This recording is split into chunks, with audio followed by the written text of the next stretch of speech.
Are there things that smell really good to you? Meat on the grill.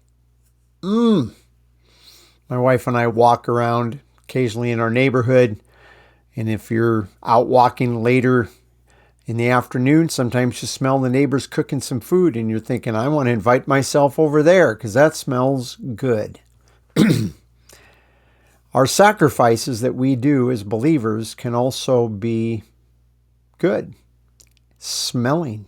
Yeah, to God. That's the way He can look at them. That's the way Apostle Paul looked at them. I'm Pastor Tim Holscher, and we're looking at the Spirit's ministry in our lives. We're looking at the fact that He has put us into Christ, and in Christ we're priests. And as priests, we're able to offer spiritual sacrifices. And in Hebrews 13, when he's talking about these sacrifices, he says, do not neglect or do not let it escape your attention doing good and sharing or fellowship. And I've stated that while these can both be two separate things, they also can have a relationship. And I think part of the relationship of this fellowship and doing good can involve helping other people in the needs that they have. I want to look first at this verse that I referenced. This is in Philippians chapter 4, and Paul is talking about the fact that the Philippian church is recently sent to his need. He's sitting in a Roman prison. He's not working, and so he has very, very meager provisions, and he says in Philippians chapter 4, verse 18, but I have received everything in full. I have an abundance. I am amply or fully supplied, having received from Epaphroditus that which you sent, a fragrant aroma and an acceptable sacrifice that is well-pleasing to God. Their gift, sending to Paul in the midst of his need, the need that he had over there in Rome, sitting in, not really in prison, but under house arrest, but as I said, not being able to work, at least not that we know of, that these believers, this church that is a church of Macedonia, and if you read 2 Corinthians chapters 8 and 9, Paul says over there, the Macedonian churches were very poor. Not a little poor, very poor. And yet the Macedonian church sent to Paul's need. They didn't send because Paul made an appeal. They weren't some huckster on television. I'm warning you, there are a lot of them, or a huckster on the internet saying, send me money, help me out, support this, send me money, God will bless you. Baloney. These people gave purely out of a desire to meet a need that Paul genuinely had. That's what was happening. Paul was not asking for, had never hinted at, the fact that they should send anything to him. In Ephesians chapter 4, there's an interesting charge that Paul says, he who steals should stop stealing, and rather he must labor or work with his own hands that which is, notice, that which is good. Why? So he can take care of himself? Well, yes, but Paul says Paul's trying to redirect his attention from himself, which normally a person's stealing, it's about them, and get them to focus on somebody else so that he will have something to share or to impart with one who has a need. In other words, one of the reasons to work is not just to take care of yourself and your family.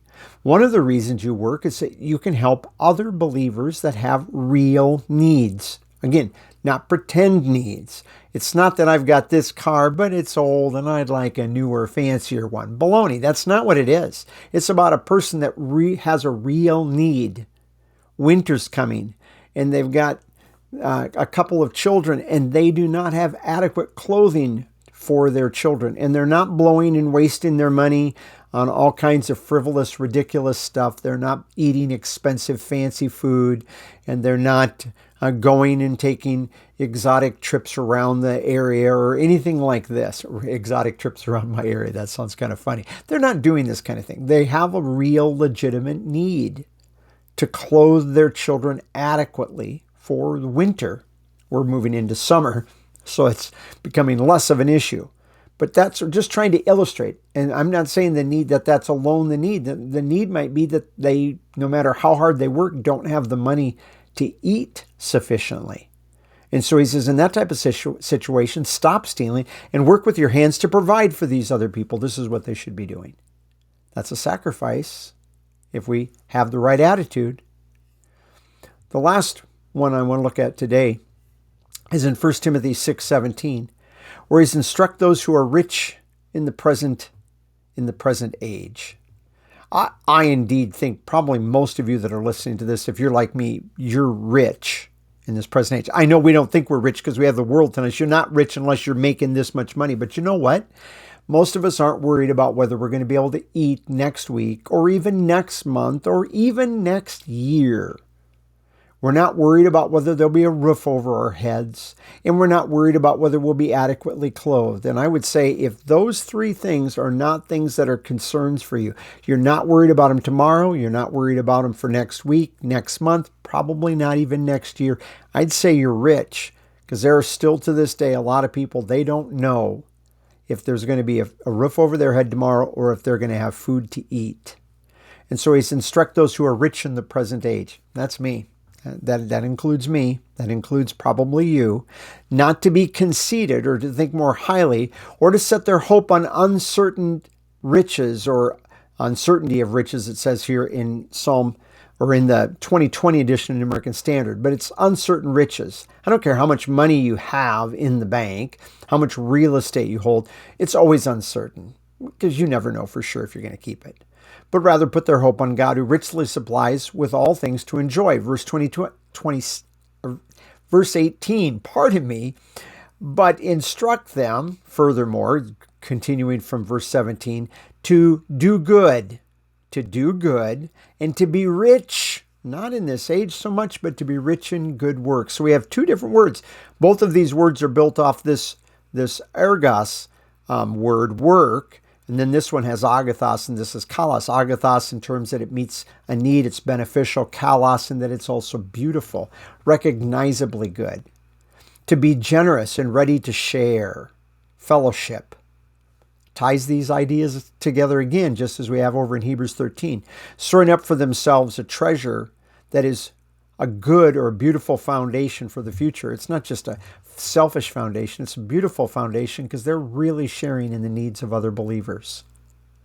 And as Paul said back there in Hebrews 13, these are sacrifices that you can offer. A sacrifice that, as Paul said over here in Philippians, if you're doing it with the right motive because you just love these believers and you just want to help and God's made it possible, it can be a sacrifice that smells good. It's a fragrant aroma.